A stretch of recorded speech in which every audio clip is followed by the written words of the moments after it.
Humility, വിനയം. ഹ്യൂമിലിറ്റിയുടെ opposite pride.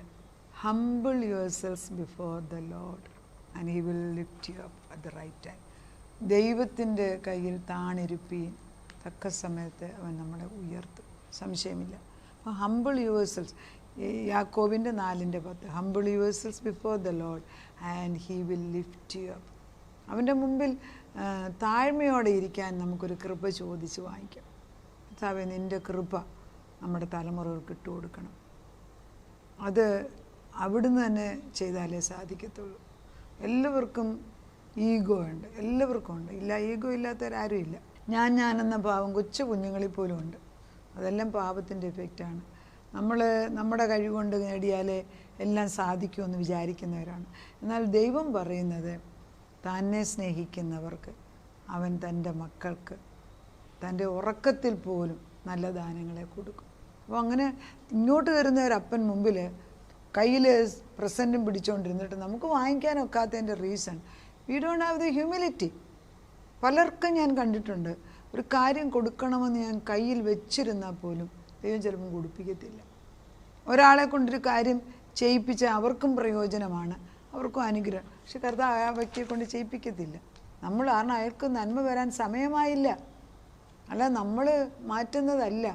ഈ ഒരു സത്യം നമ്മൾ, ദൈവമാണ് എല്ലാം നിയന്ത്രിക്കുന്നതെങ്കിൽ നമ്മുടെ കഴിവ് ഒരു പരിധി വരെ നമ്മൾ ചെയ്ത് കുറേ ഗമ കാണിച്ചുകൊണ്ട് നടക്കും. പക്ഷെ അത് കഴിവ് നമ്മൾ മനസ്സിലാകും, there is A different dimension, വേറൊരു ഏരിയ ഉണ്ട് ദൈവത്തിൻ്റെ ആത്മ. അതിനൊരു ഒരു ചെറിയ story I read it and I thought it is very good. I will humble views. In the early church, Saint Macarius was fasting and praying. അതായത് മക്കാരിയസ് എന്ന് പറഞ്ഞുള്ള ഒരു വിശുദ്ധൻ പ്രാർത്ഥിക്കുകയും ഉപവസിക്കുകയും ചെയ്തുകൊണ്ടിരുന്നു. എന്നിട്ട് one day the devil comes to strike him with a sickle.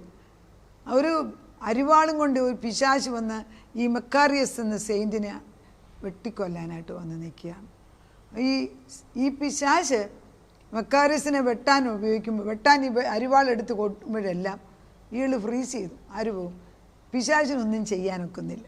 When the devil struck him with the sickle, devil becomes powerless. പിശാച് freeze ചെയ്തെന്ന് പോകും, അടിക്കാനൊക്കുന്നില്ല. അത് അനുഭവത്തിൽ നമ്മൾ ഞാൻ ഓർക്കുന്നുണ്ട്, കൊട്ടാരക്കരയായിരുന്നപ്പോൾ ഞങ്ങളുടെ കൂടെ ജോലി ചെയ്ത ഒരാളുണ്ടായിരുന്നു. അപ്പോൾ ആ മനുഷ്യനൊരു ഹിന്ദു സ്ത്രീയാണ് കല്യാണം കഴിച്ചത്. ഈ കൊച്ചൻ ക്രിസ്ത്യാനിയാണ്.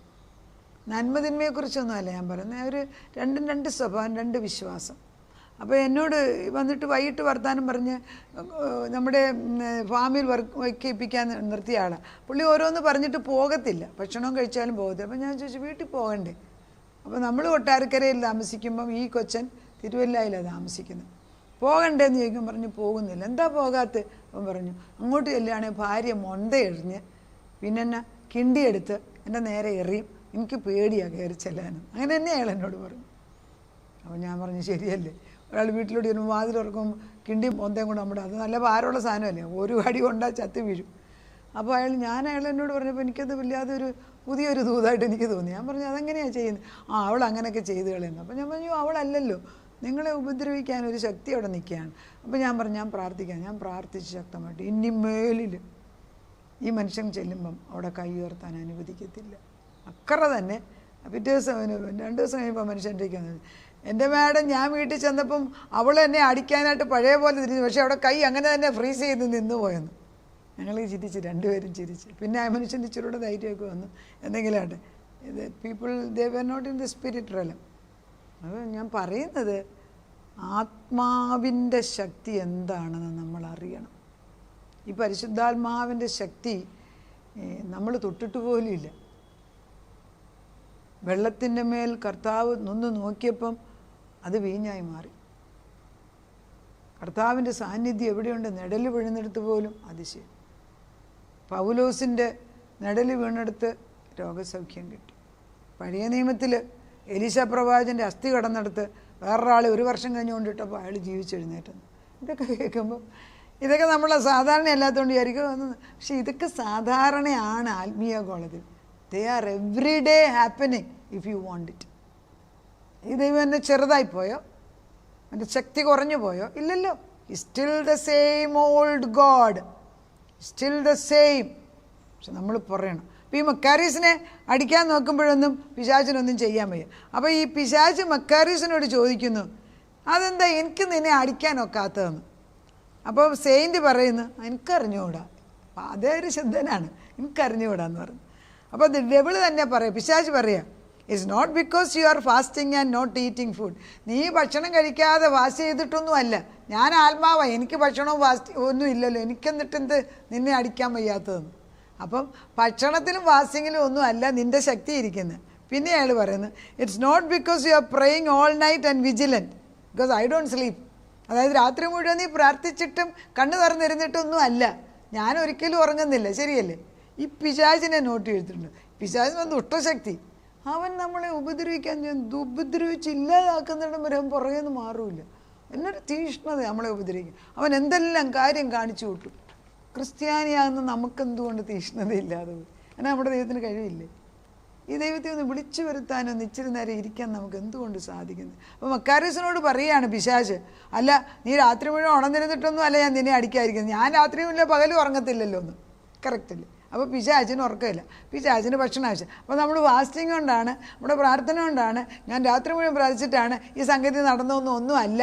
പിശാച് പറയും, നിന്നെ ഉപദ്രവിക്കാൻ സാധിക്കാത്തത് എന്തുകൊണ്ട്? The reason why I can strike you is because you are one thing I don't have. എനിക്കില്ലാത്ത ഒരു കാര്യം നിനക്കുണ്ട്. പിശാച് മക്കാരീസിനോട് പറയുകയാണ്, ഈ വിശുദ്ധനായ മക്കാരീസ് എന്ന മനുഷ്യനോട് പറയുകയാണ്, എനിക്കില്ലാത്തതായ ഒരു കാര്യം നിനക്കുണ്ട്. അതെന്താണ്? അതാണ് യു ഹാവ് ഹ്യൂമിലിറ്റി. നിനക്ക് വിനയമുണ്ട്. ശരിയല്ലേ? പിശാചിന് വിനയമില്ല, ഈ പാവം പിടിച്ച മനുഷ്യന് വിനയമുണ്ട്. അതുകൊണ്ട് അരിവാള് കയ്യിലെടുത്തിട്ടും കൊല്ലാൻ വെക്കുന്നില്ല. തിളച്ച തീക്കകത്തിട്ടാലും നീ ചാകൂല, അല്ല സിംഹത്തിൻ്റെ മുമ്പിൽ കൊണ്ടിട്ടാലും തൊടുകയില്ല. കാരണം നീ അല്ലാത്ത ഒരു വ്യക്തിയായി മാറിയിരിക്കുകയാണ്. God was humble in himself. ദൈവം തൻ്റെ ദൈവത്വത്തെ മുഴുവനും മറച്ചു വെച്ച് മനുഷ്യനായിട്ട് ഇറങ്ങി വന്ന് മനുഷ്യനായിട്ട് ജീവിച്ച യേശു ക്രിസ്തു വിനയത്തിൻ്റെ പൂർണ്ണതയായി. അതുകൊണ്ടല്ലേ യേശു ക്രിസ്തു ശിഷ്യന്മാരുടെ കാലുകൾ കഴുകിക്കൊടുത്തത്, കുഷ്ഠരോഗിയുടെ കയ്യെ തൊട്ടത്, കണ്ണുപൊട്ടൻ്റെ കണ്ണിനകത്ത് മണ്ണിനകത്ത് തുപ്പിയേച്ച് ബോളുകൾ ഉണ്ടാക്കിയിട്ട് വെച്ച് കൊടുത്തത്. ഇതിലേതേലും ഒരു പ്രവൃത്തി നമുക്ക് ചെയ്യാനൊക്കുന്നുണ്ടോ? ചിന്തിച്ച് നോക്കുക. ദൈവത്തിൻ്റെ വിനയമെന്ന് പറയുന്നത് അത് ആത്മാവ് വരുമ്പോൾ ഓരോ സന്ദർഭം, ഇപ്പം ഇതിനൊരു ജനറൽ റൂള് പറയാനൊക്കത്തില്ല. ഓരോ സിറ്റുവേഷൻ, ചിലയിടത്ത് ദേഷ്യപ്പെട്ട് പറയണമെങ്കിലും അതിന് അനുസരണത്തിൻ്റെയും വിനയത്തിൻ്റെ നീ പറഞ്ഞാലേ അവനെ രക്ഷിക്കാനൊക്കത്തുള്ളൂ. അപ്പം നീ വാതുറന്ന് പറയണം, ചില കുറ്റങ്ങൾ പറയണം, ശരിയല്ലേ? നീ നാഥാൻ പ്രവാചകനൊക്കെ ആരാണ്? ദാവീദിനെ മുമ്പിലോട്ട് വിടുകയാണ്. എന്തിന്? ബത്ശിബയുടെ യൂറിയ എന്ന് പറഞ്ഞൊരു മനുഷ്യൻ്റെ ഭാര്യയാകുന്ന ബത്ശിബ എടുത്തതിന് കർത്താവ് വഴക്ക് പറയാൻ പറഞ്ഞു വിടുക. നമ്മളാണെങ്കിൽ പറയും വേറൊരാളെ പറഞ്ഞു വിടുക. അതാൻ ചെന്ന് അതും വിനയമാണ്. ദൈവം പറയുന്നത് അനുസരിക്കുക. അങ്ങനെ നമ്മൾ ദൈവത്തിൻ്റെ വിനയപാത്രമായിട്ട് ദൈവത്തിന് വേണ്ടി നിൽക്കുമ്പോൾ ദൈവം ചെറുതിനും വലുതിനും നമ്മളെടുത്തുപയോഗിക്കും. കർത്താവ് പറയുന്നത് ദൈവത്തിൻ്റെ ആത്മാവ് നമ്മൾ പറയേണ്ടത് ഞാൻ അവനുള്ളവനായിട്ട് മാറി. അവനുള്ളവൾ സ്ത്രീകളാണ് ഇപ്പം, പുരുഷനാണ് പറഞ്ഞത് അവനുള്ളവൻ, അവൻ എനിക്കുള്ളവനും ഞാൻ അവനുള്ളവനും ആകുമ്പം അവൻ പറയുന്നത് ഇംപ്ലിസിറ്റായിട്ട് ഒബേ ചെയ്യുന്നതാണ് വിനയം. അങ്ങനെ ചെയ്യുമ്പോൾ നിന്നെ ഞാൻ എൻ്റെ മുദ്രമോതിരമാക്കി വെക്കും. അല്ലൊന്ന് സൂക്ഷിച്ച് നോക്ക്. അത് കർത്താവ് പറയുന്നത്, വിമല പറഞ്ഞതുകൊണ്ട് ഞാൻ ചെയ്യുമെന്ന് പറഞ്ഞ് ചിലരോട് പറയുന്നത് കേട്ടിട്ടുണ്ട്. എൻ്റെ പേരിൻ്റെ അല്ല, because I am sitting with him, talking to him. മറ്റുള്ളവരുടെ വിഷയം എടുക്കുമ്പം നമ്മളതിനൊരു ഒത്താശ പറയും, കർത്താവെ അതൊന്ന് ചെയ്ത് കൊടുക്കപ്പം. നീയാ പറഞ്ഞത്. അപ്പോൾ നമ്മൾ കൂട്ടുകാരോട് വരത്തില്ലേ? ഇപ്പോൾ എനിക്ക് നല്ല കൂട്ടുകാരുണ്ടെങ്കിൽ ചില നല്ല കൂട്ടുകാരുണ്ട്, അവരെന്തെങ്കിലും പറഞ്ഞ് ഞാൻ ചോദിക്കത്തേ ഇല്ല, അത് ഞാൻ ചെയ്യും. എന്നാൽ ചെയ്യാവുന്നതാണ് ഞാൻ ചെയ്യും. പലപ്പോഴും എന്നാൽ ചെയ്യാവുന്ന അവർ ചോദിക്കത്തുള്ളൂ. അപ്പോൾ ഞാനത് ചെയ്തു കൊടുക്കുന്നത് ആ പറഞ്ഞു വിടുന്ന വ്യക്തിയുടെ ഗുണം കൊണ്ടൊന്നുമല്ല, എൻ്റെ കൂട്ടുകാരോടുള്ള എൻ്റെ സ്നേഹം കൊണ്ട്. അത് തന്നെയാണ് ദൈവം. നമ്മൾ ദൈവത്തിൻ്റെ അടുക്കൽ വിനയപ്പെട്ടിരിക്കുമ്പോൾ കർത്താവ് നമ്മളെ സ്നേഹിക്കാൻ തുടങ്ങിയാൽ നമ്മളെ മറച്ചൊന്നും ചെയ്യത്തില്ല. കർത്താവ് പറയുന്നത്, എൻ്റെ വിശുദ്ധന്മാരോട് പറയാതെ ഞാൻ ഒന്നും ചെയ്യത്തില്ലെന്ന്. വേദപുസ്തകത്തിൽ മാലാഖിരം കണ്ട പറഞ്ഞിട്ടുണ്ട്. അപ്പോൾ നമ്മൾ മരത്തിന്മേൽ തൂങ്ങുന്നവൻ ശപിക്കപ്പെട്ടവൻ, അവൻ എൻ്റെയും നിങ്ങളുടെയും ശാപം ഏറ്റെടുത്ത് കഴിഞ്ഞ് എന്നെ ദൈവമകളായിട്ട് മകനായിട്ട് ആക്കിയെടുത്തെടുത്ത് എനിക്കൊരു പദവിയുണ്ട്. നാം അല്പനായിരിക്കെ, പിന്നെ വേറെടുത്ത് നാം അല്പനായിരിക്കെ മഹാനാകുന്നെന്ന് ഒരുത്തൻ നിരൂപിച്ചാൽ നിന്നെ തന്നെ വഞ്ചിക്കുകയാണ്. പക്ഷെ ദൈവത്തിൻ്റെ വിനയം മുന്നിൽ വരുമ്പോൾ അത് എവിഡൻ്റ് ആകും. അതുകൊണ്ട് മറ്റുള്ളവരുടെ മുമ്പിൽ ഒന്നും ഇല്ലാതെ കാണിക്കുക എന്നുള്ളതല്ല, ദൈവം എന്തു പറയുന്നു അതിന് പ്രാധാന്യം കൊടുത്ത് ചെയ്യുക.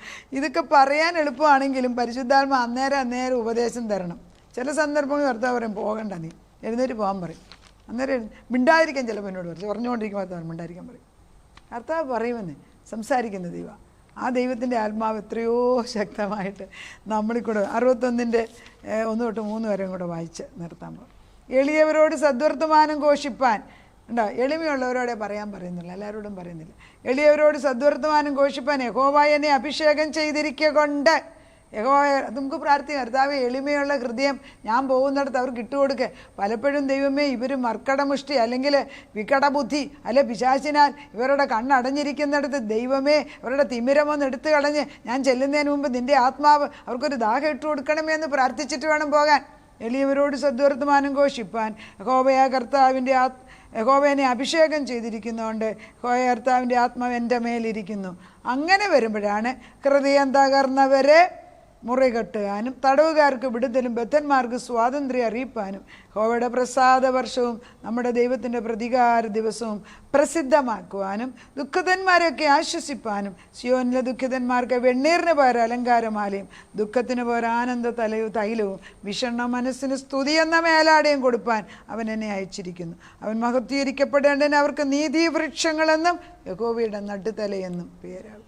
നമ്മൾ യഹോവയുടെ നടുതലയാകുന്നത് കർത്താവിനെ അനുസരിക്കുമ്പോൾ. അപ്പോൾ അനുസരണമാണ് വിനയത്തിൻ്റെ ഏറ്റവും വലിയ ഉത്തരം. വിനയമുള്ളവർ എപ്പോഴും പതുങ്ങി പിടിച്ച് ഒന്നിനും കൊള്ളാത്തവർ പോലെ ഇരിക്കുന്നുണ്ട്. മോശ വാസ് ദ മീക്കസ്റ്റ് പേഴ്സൺ. പക്ഷെ മോശ പറവൻ്റെ മുമ്പിൽ ചെന്നൊരു പറച്ചിലുണ്ട്. എൻ്റെ മുഖം നീ ഇനി കാണത്തില്ലെന്ന് മോശയോട് പറവൻ പറഞ്ഞു. അത് തന്നെ സംഭവിക്കട്ടെ എന്ന് പറഞ്ഞു. ആർക്ക്? അവന് തിരിച്ച്.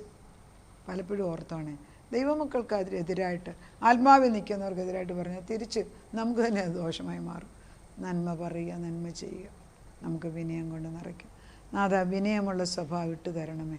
അത് ആത്മാവിൻ്റെ പരിപോഷണമായ ഒരു സ്വഭാവമാണ്. പരിശുദ്ധാത്മാവ് വന്നിട്ട് കർത്താവ് ശിഷ്യന്മാരുടെ കാലുകൾ കഴുകിക്കൊടുത്തു. പാപിനിയായ സ്ത്രീയെ സ്വച്ഛ ജഡ മാംസ തൈലമെടുത്ത് കർത്താവിൻ്റെ കാലിൽ ഒഴുക്കി. അതോടെ അവിടെ കാല് ശുദ്ധമായി, അവിടെ തലയും ശുദ്ധമായി. ഞങ്ങളും ഇങ്ങനെയൊക്കെ ചെയ്താലേ ശുദ്ധമാകത്തുള്ളൂ. പരിശുദ്ധനായ ദൈവം, നിൻ്റെ ശക്തമായ വചനം ഞങ്ങളുടെ ഹൃദയത്തിൽ കൊണ്ടിട്ട് അന്നന്ന് മാറ്റം വരുത്തി പൂർണ്ണമായിട്ട് നിന്നെ ആശ്രയിച്ച് ജീവിപ്പാൻ ഞങ്ങളെ പുതുതാക്കുന്നതിന് നന്ദിയോടെ സ്തോത്രം. ഇന്നേ ദിവസം നിൻ്റെ ആത്മാവ് ഞങ്ങളുടെ കൂടെ വ്യാപരിച്ചു. ഞങ്ങളുടെ ഹൃദയത്തിൽ, ദേഹത്തേക്ക്, ആത്മാവിൽ എല്ലായിടത്തും വ്യാപരിച്ചു. ഞങ്ങളുടെ തലമുറകളിലേക്ക് ഇത് ഒഴുകുന്നു. ജീവനദി ഒഴുകട്ടെ. എല്ലാത്തിനും പിടിച്ച് ജീവനദിയിൽ ഇടുക. വിനയത്തിൻ്റെ ആത്മാവ് വ്യാപരിക്കട്ടെ. കല്ലുപോലെ ഹൃദയം മാറി മാംസഹൃദയമാക്കാൻ അപ്പച്ചൻ വാഗ്ദത്തം ചെയ്തിരിക്കുക. അത് നടക്കണം അപ്പച്ച. ദൈവമേ, എൻ്റെ ആത്മാവുള്ളിടത്ത് ജീവനുണ്ട്, അവിടെ സന്തോഷമുണ്ട്, അവിടെ നീതിയുണ്ട്, സമാധാനമുണ്ട്. കർത്താവേ, നീ പറഞ്ഞല്ലോ എൻ്റെ രട്ട് മാറ്റി നീ ഉത്സവമാക്കുമെന്ന്. വിഷണ്ണ മനസ്സിന് പോലെ സ്തുതി എന്ന മേലാട്. ദുഃഖിച്ചിരിക്കുന്നവർക്ക് ഡബിൾ ഫോർ ദിയർ ട്രബിൾ. അങ്ങനെ അനുഗ്രഹം കൊടുക്കുന്ന ദൈവം ഞങ്ങൾക്ക് വേണ്ടി ഇറങ്ങി വന്ന് വിനയമുള്ളവരായിട്ട് നിൻ്റെ നാമത്തിൽ ജീവിപ്പാൻ ഞങ്ങളെയും തലമുറകളെയും ഉപയോഗിക്കണേ. നാഥാ, വിനയമെന്ന സ്വഭാവം പരിശുദ്ധാത്മാവ് ഇട്ട് തരണമേ. കൃപയിൽ അനുസരണത്തിൻ്റെ ആത്മാവരണം. അനുസരണം ബലിയെക്കാട്ടിൽ ഉത്തമം.